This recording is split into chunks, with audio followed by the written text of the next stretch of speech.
Sasho sangena thina singalala endleleni nazi indaba ze1KZN TV ehamba phambili namuhla. Owesilisa usola ngokudlwengula umfana.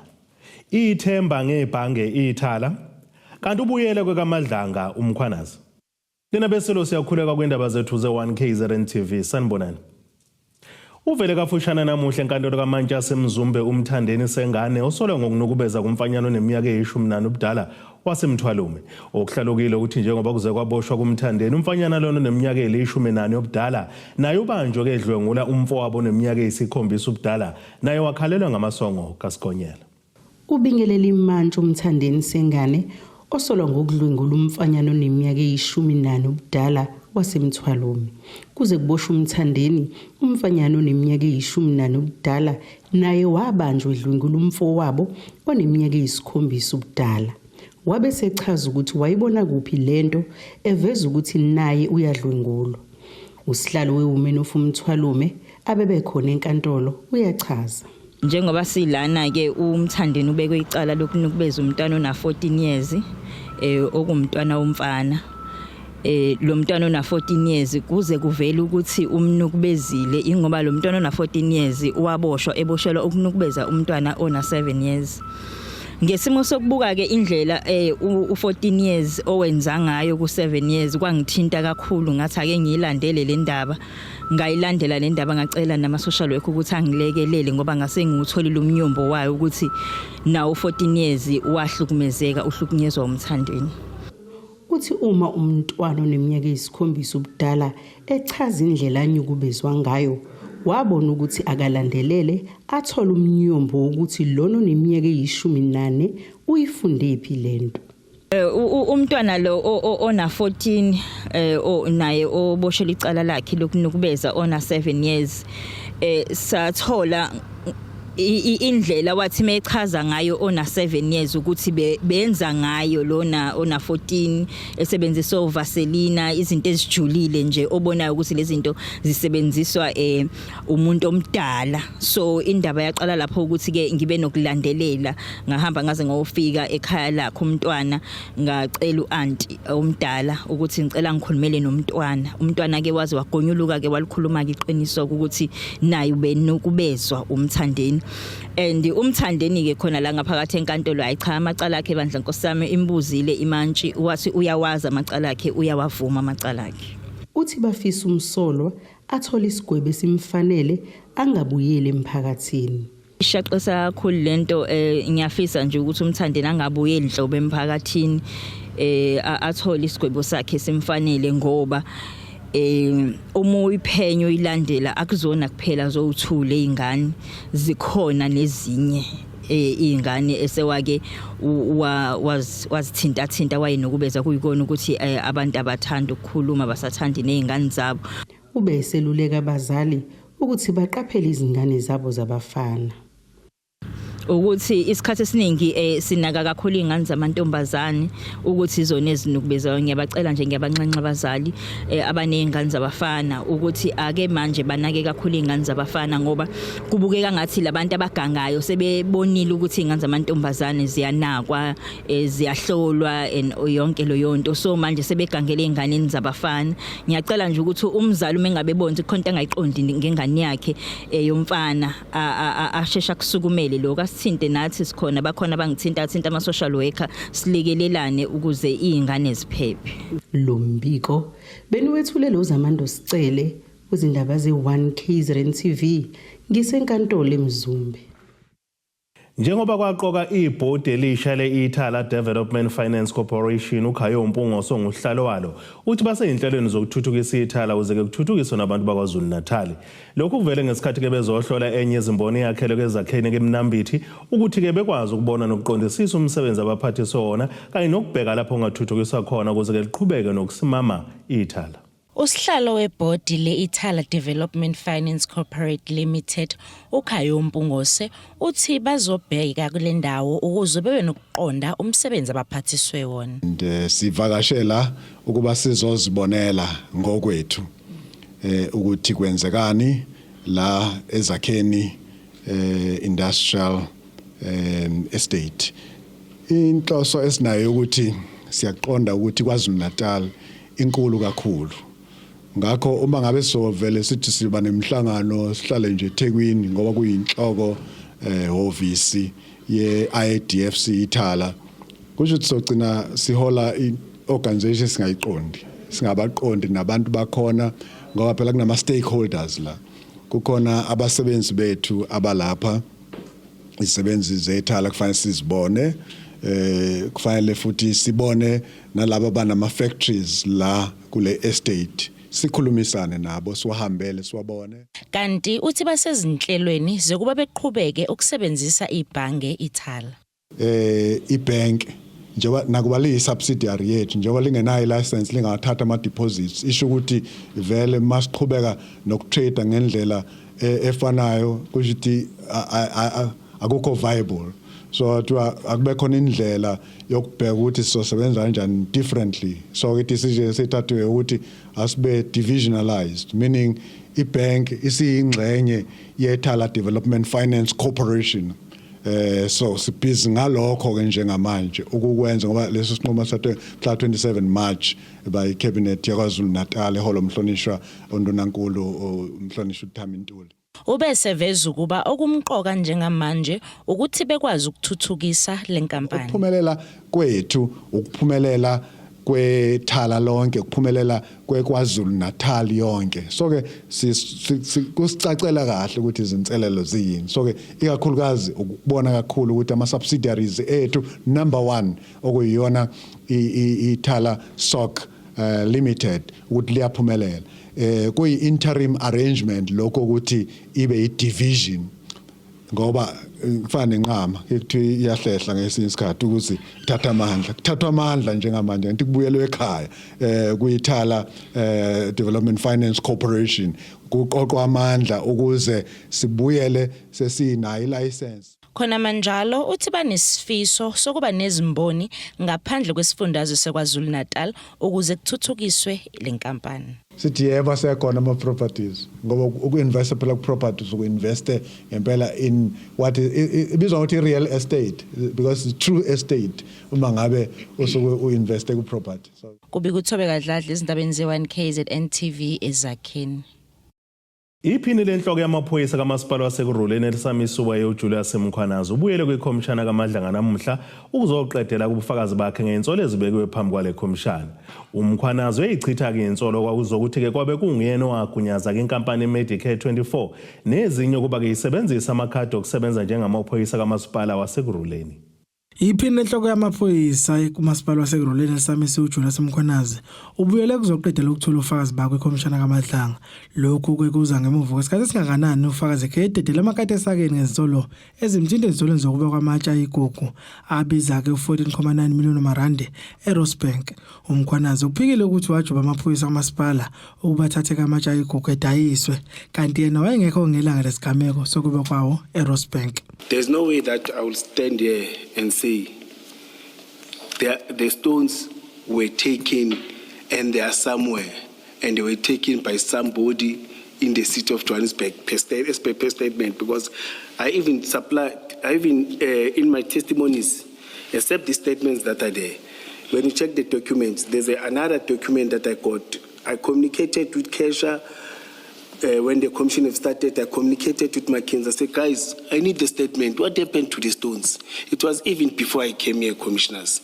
You see, what happened to the stones? What happened to these things? You see, they even wrote the statement that those stones were handed in to the officer of JMPD. You see, I even said when I was there many times that the stones were handed in JMPD and we must check officers of JMPD, we must check with JMPD. Then the chairperson said, no, we are bringing another matter for another court.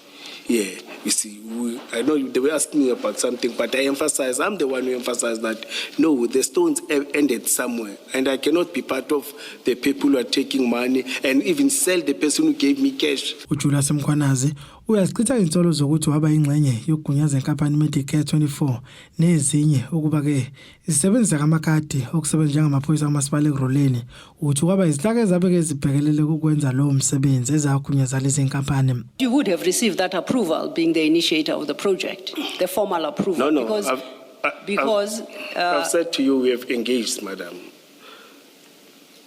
Okay.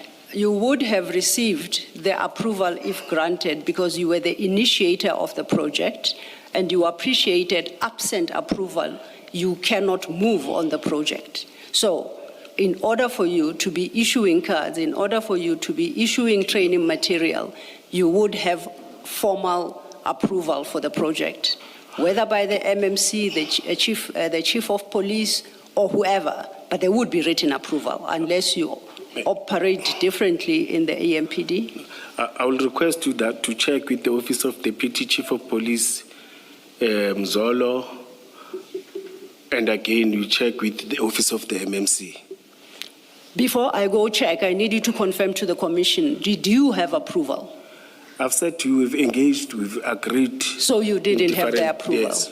Ikhomishana kaMadlanga yelo Mkhwanazi ngofakazi bakhe ngofakazi K ukuthi uma kwenzeka bushayisana oyedwa waphakathi kwabo uzobhekana nengalo yomthetho.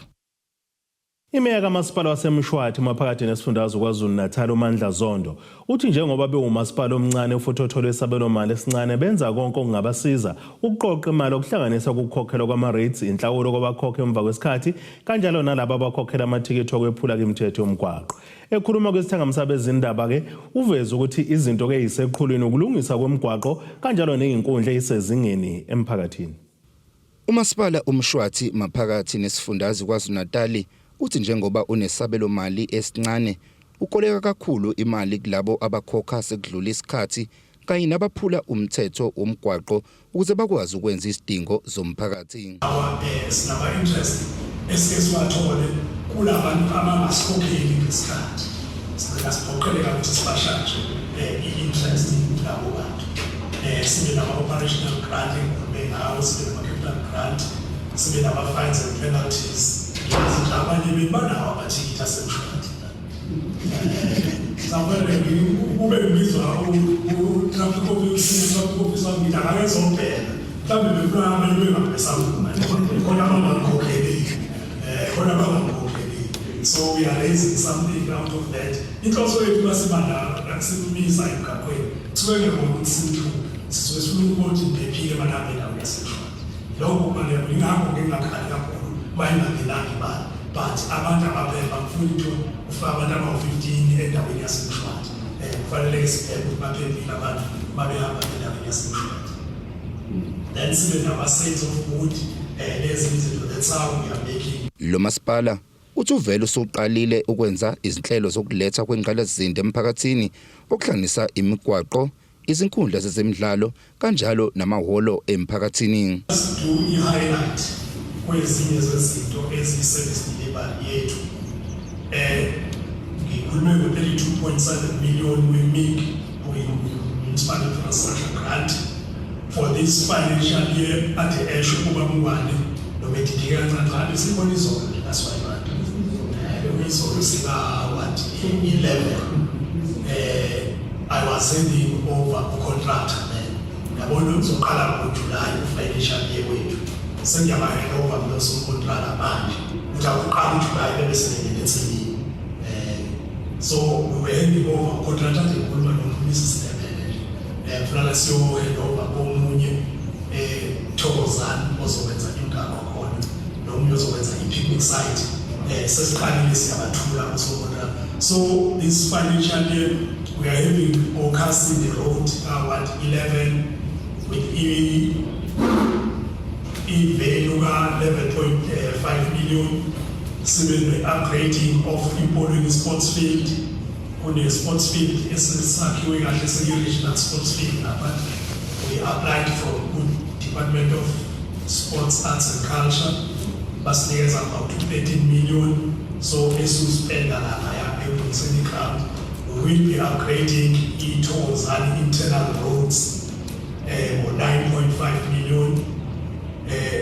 We are about to finish i-hall i-ground yaseMageni. We are doing phase 2 now. We are about to finish phase 2. Sasiqale ku phase 1 esasenza nje i-ground sifaka ama-pipe amanzi ngaphansi. Emshwathi nje uzobona izibane le-ground eliqhamuka amanzi bafanele lichelela liqhamuke khona kulona ngaphansi. Lo masipala uthi kukhulu zimisela ukwenza ukuletha intuthuko emphakathini njengoba unezindawo eziningi ezisemakhaya. Izindabeni ze-1 KZN TV bekuThabani Maphumulo eMshwathi. Asithi ishelele itolene nebesilo siyabuya nezinye izindaba.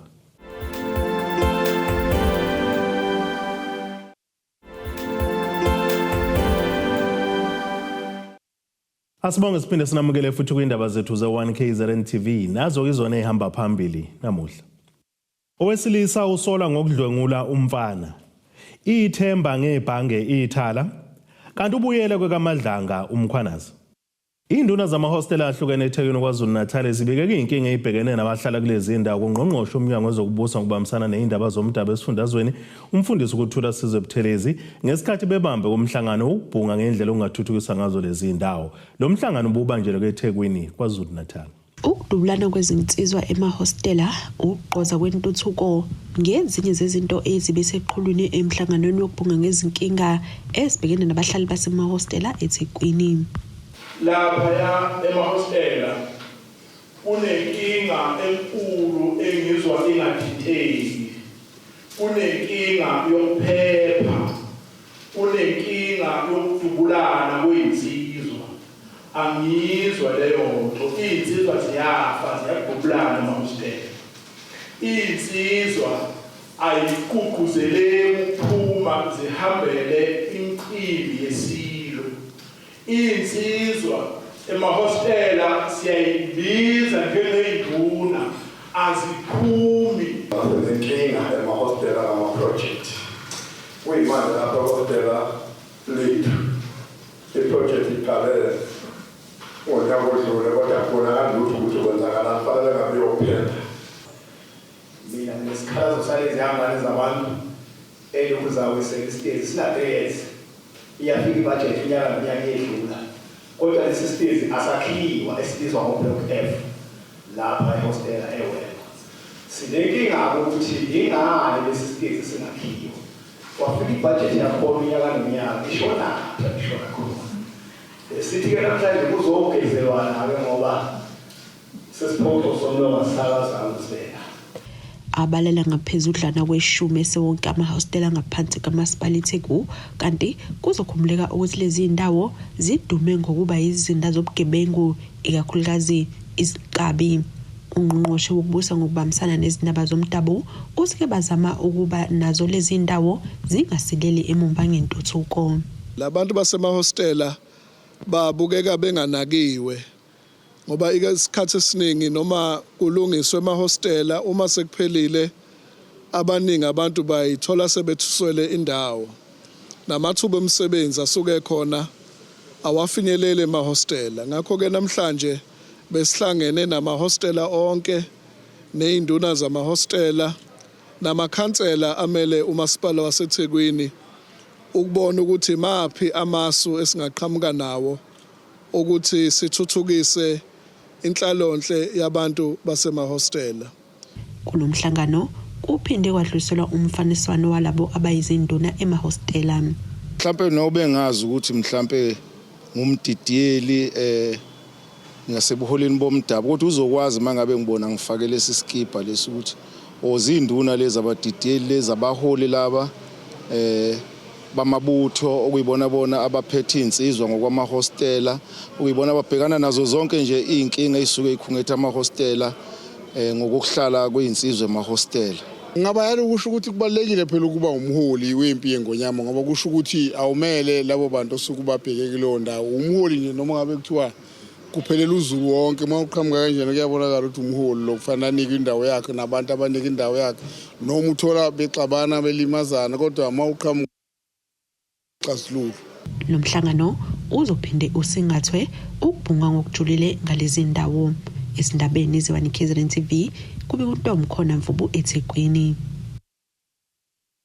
Ubuphume ngomningi bawo kumphakathi wasemandlazini enyakatho yesifundazwe saKwaZulu-Natal emhlanganweni obizwe kubuholi bendabuko bakwaMthiyane ngenhloso yokusondeza kumphakathi ngeinkampanini ezahlukene ezisebenza endaweni yaseRichards Bay. Lo mhlangano uhlose ukuqinisekisa ukuthi umphakathi uthola ulwazi ngamathuba emisebenzi ezamabhizinisi kanjalo nezinhlelo zokuqeqeshwa kwamakhono ezihlinzekwa yilezi inkampani. Ekhuluma neziko lezindaba uhlalo wetrust kaMthiyane uNjabulo Mthiyane uthi bahlose ukuthi umphakathi waseMadlanzini uzuze ezihlelweni zesikampani eyisebenzela kule ndawo. Uthi kubalulekile ukuthi isikampani esondele emphakathini futhi ke sichaze ngokusobala imigudu kumele ilandelwe uma kufakwa izicelo zemisebenzi, amathuba okuqeqeshwa kanye nezinhlelo zokweseka amabhizinisi omphakathi. Sinohlelo ke osifisa ukuthi imboni noma inkampani sibe nayo ukuthi abantu bomphakathi beunderstand ukuthi njengoba siyibizile imboni sizochaza kabanzi ukuthi mhlambe iliphi uhlelo eyinalo eyinkampanini nokuxhumana nomphakathi, imapha ama channel afanele okuxhumana nomphakathi ngokuthuthukisa umphakathi ukuze abantu befundiseke futhi abantu bazi ukuthi mebefisa ukulekeleleka ngokwamakhono nangokwamathuba ahlukahlukene iziphi inhlelo okufanele beyithathe. Umthiyane uthi ukushoda kwamathuba omsebenzi kuyinkinga ebhekene namazwe amaningi emhlabeni, ingakho befisa ukubona abantu bendawo behlomula kuqala emathubeni avelayo. Uthi uma bengakwazi ukuthola umsebenzi ngqo kufanele ungenani bathole ukuqeqeshwa ngamakhono azobasiza ukuthi baqasheke kulezi imboni nakwezinye izikhungo. Sinenkinga ye-unemployment izwe nje lonke kuyi-South Africa yonke jikelele. Siyalwisana ke nathi nokuthi ke abantu abawacosha amathuba omsebenzi. Yebo ke amathuba omsebenzi akuyona into esiyinsakavukela kodwa khona siyafuna ukuthi ke awakhandeke mawukuthi awekho noma nama trainings abantu mhlamba babe nazi ikili noma siba equipped ngokuthi sibafundise kuze bekwazi ukuthi bebeke ethubeni lokuthi beqasheke. Uphinde wanxusa isikampani kuba sakho ubudlelwano obuqinile nomphakathi ke ukuze kugwemeke ukungezwani kahle kanye ke neziteleka ezingadingekile. Uthi uma kunokuxhumana okuhle nokwabelana ngolwazi kubalula ukuthi umphakathi nezikampani basebenzisane ngokuthula ke futhi bakhe ikusasa elingcono kubo bonke abantu. Siyafisa nje ukuthi inkampani ikakhulukazi uma sezithulile inhlelo ezinazo ebengakwazi umphakathi ukuthi ucosha amathuba ngazo bese kuba ukuthi ke siyilandele lo mgudu abazobe beyibekile mekufanele kukhandwe la umakomiti afanele noma lezo inhlaka ezifanele engakwazi ukuthi zikwazi ukuxoxisana nazi imboni ngokuletha kwamathuba emphakathini kasikhuluma ngentsha sikhuluma ngeinhlelo mhlambe ogogo mhlambe abantu abakhula ngokukhubazeka kanjalo bebe nazo lezo inhlelo zokuthi mapha ama channel afanele makalandelwe esicabanga ukuthi akukho kudlula ukuthi kuhlalwe phansi etafuleni kukhulunywe kuvunyelwane ngoba sikhuluma ngento ethi hayi ngoba sithi siyadimanda kodwa sithi sibona ukuthi kufanele ukuthi makuhlalwe kuxoxwe kubonakala ukuthi ingalungiseka kanjani lenkinga ye-unemployment. Abaholi banethemba lokuthi lolu hlelo luzoqhubeka nokwakha ubudlelwano obuhle phakathi komphakathi nezimboni ukuze kuqinisekiswe ukuthi amathuba entuthuko afinyelela kubantu bendawo ngendlela efanele. Estabeni ze-1 KZN TV nginguSamkeliswe Nqulunga seMadlanzini.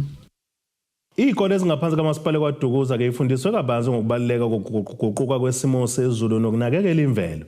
Lokhu bebekwenza ke behlanganise nezemidlalo ezinhlobonhlobo ezifundisa nangokulahla kwemfucuza endaweni efanele. Lo mcimbi obuhlelo umasipala eKwaDukuza uqale ngohambo lwezinyawo obeligcizelela ukuzinakekela ngezimpilo kanti lokhu bekwenzeka bebambise nezinye izinhlaka ezifundisa ngemvelo. Omunye wabafundi uthi kuningi abakufunde ngokunakekela imvelo kanye nokuguquguquka kwesimo sezulu. Sizofunda ngokuthi ngenzo okuningi ngezinto ongamele ukuthi recycle umele uqoqe ungabavumeli abantu ukuthi belahle izinto noma ikephi emgaqweni ubatshengisa ukuthi kumele ngenze izinto engakanani ngakho. Omunye wothisha udlulisele umyalezo obalulekile kubahlali nabafundi wokuthi ukunakekela imvelo kumsebenzi wonke umuntu ngokubambisana. Waphinde wancoma umasipala ngalomcimbi ngokuthi awuhlanganise nabafundi. We close the street to cars when we open it to something bigger, to community, to health and to our environment. Our streets show us what's possible, cleaner air when the traffic stops, joy when children play safely, connection when neighbors meet, and this is a KwaDukuza we want every day. Lo masipala unomkhankaso obizwa ngokuthi wenzani makhelwane la usugqugquzela khona izakhamuzi ngokunakekela imvelo nokulahla imfucuza endaweni efanele. We launched a campaign called Wenzani Makhelwane. You know, what are you doing? Neighbor, what are you doing? So when we have cleanup campaigns with the mayor, we go out with the neighbors. The neighbors come out when they see we're doing cleanup campaign, not just in the CBD, all wards we go to. I think more importantly, what we're focusing on is to educating our children. There were 11 schools that was invited today. And most of the children and the educators were here to make sure that they understand when we have an open street event what it is all about. Abafundi namakhansela bathole nethuba lokudlala imidlalo ehlukene ukuzivocavoca njengoba lo mcimbi ubanjwe ngaphansi kwesiqobolo lesithi Open Street. Kodwa Sibisi wezindaba ze1KZN TV kuChannel 261 kiseThekwini. Asiphinde sithi shelele idolweni nabesilo siyabuya nezinye izindaba.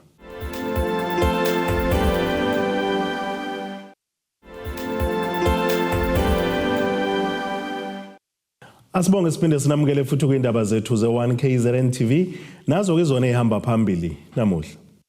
Owesilisa usola ngokudlwengula umfana. Ithemba ngebhange ithala kanti ubuyele kwekaMadlanga umkhwanazi. Ake sibheke engosini yezomnotho. Iranda kuleli ngu-16.54 kuyidola laseMelika bengu-21.83 kupondo waseBrithani bengu-18.81 kwi-euro yase-Europe. Intengo yegolide ngu-$4,089.16 ounce bese kuthi intengo yayo engahluziwe bengu-$77.08 umphongolo. Ake sibheke engosini yezemidlalo. Iqembu leDurban City seliqinisekisile ukuthi obe ngomunye abaqeqeshi beKaizer Chiefs uKhalil Ben Yusuf usengumqeqeshi omusha waleli qembu laKwaZulu Natal. Leli qembu ngompetha beNedbank Cup yangesizini edlule liqokekele umqeqeshi emva kokwehlukana kwenhloko nesixhanti phakathi kwalo nobekade liqeqesha uPitso Dladla osekhonjokile Monville Golden Arrows abafana besithende. Leli qembu ngesizini kezayo lizobamba iqhaza kumqhudelwano weCAF Confederation Cup kanti futhi lizotholana phezulu neKamagebhula iOrlando Pirates kumqhudelwano weMTN 80 ngenyanga kaNcwaba August walonyaka. Ake sibheke naso isimo sezulu esingalindeleka.